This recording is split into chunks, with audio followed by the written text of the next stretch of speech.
Upstart upstart भनेको टुप्पोबाट पलाएको, जो रातारात सम्पन्न भएको मान्छेलाई भनिन्छ।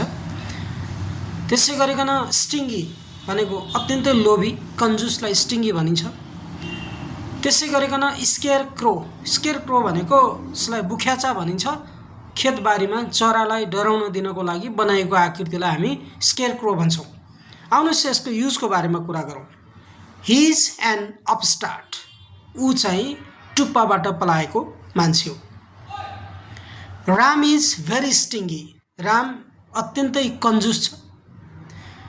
त्यसै गरिकन you look like a square क्रो, तिमी त बुख्याचा जस्तै देखिन्छौ नि। यसरी के गर्न सक्छौँ त हामीले यी वर्डहरूलाई प्रयोग गर्न सक्छौँ। आशा छ यो भिडियो यहाँहरूलाई पक्कै पनि मन पर्यो होला। लाइक, कमेन्ट र सेयर गरिकन धेरैभन्दा धेरै साथीहरूको यहाँ पुर्याउन मद्दत गरिदिनु होला।